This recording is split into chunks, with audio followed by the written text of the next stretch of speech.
Hello there, everyone, and welcome. This is your host, Pagawiggy, and today we're going to talk about the poleaxe. The knightly poleaxe was a medieval European weapon that consisted of a heavy steel head, shaped with a blunt hammer on one end, a small axe head on the opposite side, and oftentimes it had a spike in the center, protruding from the top of the weapon, so that it could be used like a spear. The head of the poleaxe was often affixed to the weapon with langets, metal extensions that protruded down the shaft of the pole to not only secure the head to the shaft, but to protect the shaft from breaking when used to parry an attack from a bladed weapon. The poleaxe is very similar to, and oftentimes confused with, the halberd. The primary difference between a poleaxe and a halberd are the fact that the size of the axe portion of the poleaxe was much smaller than the halberd in order to concentrate energy for more concussive force. The poleaxe also had a hammer with an even smaller head on the opposite side to concentrate the energy further for use against armored opponents, whereas a halberd had a hook to pull opponents closer, or to pull horsemen from their horses. The poleaxe is a weapon derived completely from the necessity to deal with armored foes, whereas a halberd was a more utilitarian weapon meant for a variety of instances, for fighting armored, unarmored foes, and dealing with cavalry on horseback. The poleaxe first came into prominent use in the 14th century. Designed from the need to defeat high-quality armor produced in this era, the typical axe was combined with a hammer or a pick-like spike opposite the axe head to become a poleaxe. The weapons were often very heavy and could vary extensively in length to suit a variety of different situations. Some specific examples of types of poleaxes are the Bec de Corbin, of French origin, and the Fußstreithammer, of German origin. While the poleaxe is often considered a weapon reserved for knights, like the halberd, they were given to all foot soldiers, with the more expensive and higher quality weapons finding their way into the hands of knights. In Mordhau, the poleaxes are realistic examples of what you might expect to see on the medieval battlefield. The poleaxe is a polearm, but because of its short length, it can be wielded much like a sword in battle rather than the other polearms in the game, for example, the halberd in Bardiche. The most interesting thing to note about this weapon is that it's basically a longsword, with slight differences to its speed and damage attributes. Both these weapons have exactly the same length, but the speed of the longsword is slightly higher than that of the poleaxe, and the poleaxe does slightly more damage than the longsword. Aside from that, the weapons are nearly identical, with the other major difference being that the alternate mode of the poleaxe is much better suited for fighting armored opponents than the alternate mode of the sword. To get the best use out of the poleaxe, one should wield it like your typical polearm. While its attributes are very similar to the longsword, the speed of the longsword will often throw you off in battle if you're using a poleaxe, resulting in a loss if you act like the weapon is a longsword. Therefore, using long drags and quick excels with the poleaxe or any other polearm is a must.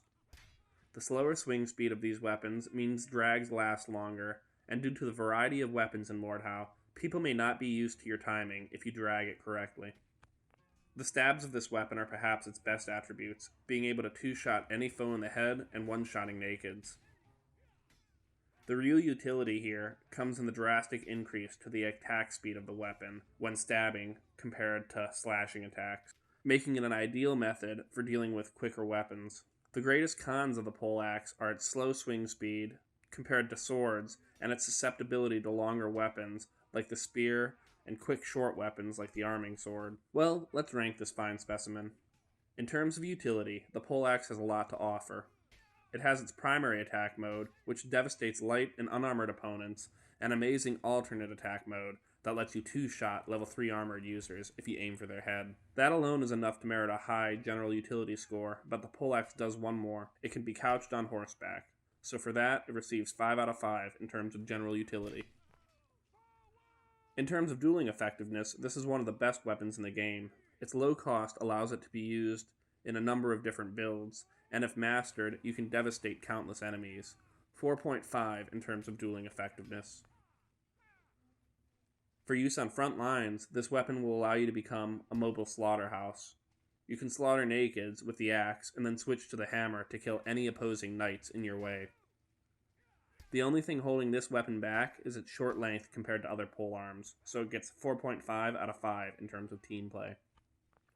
Perhaps the worst attribute of the Poleaxe in Mordhau is its cosmetic options.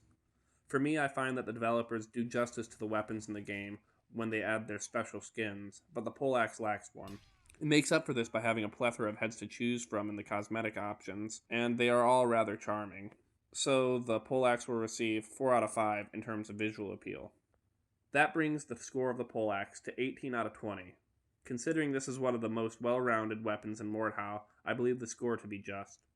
Furthermore, if you main with a longsword and have tested the polearms in Mordhau, this weapon may be a perfect fit for you if you haven't tried it before, so give it a shot. It's not as good as a halberd in my opinion, but its extremely low cost makes it perfect for a great variety of loadouts.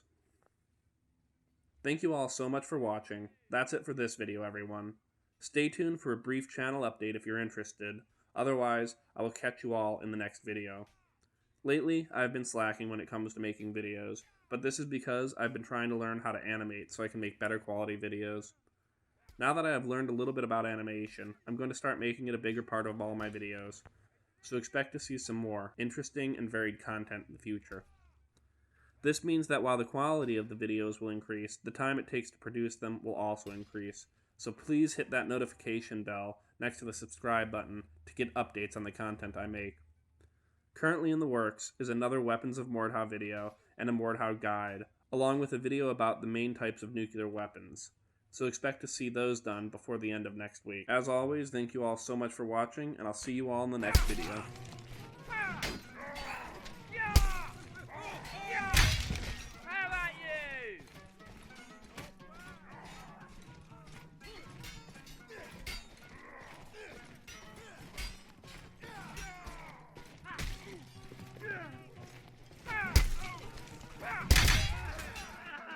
Glory! If you say so.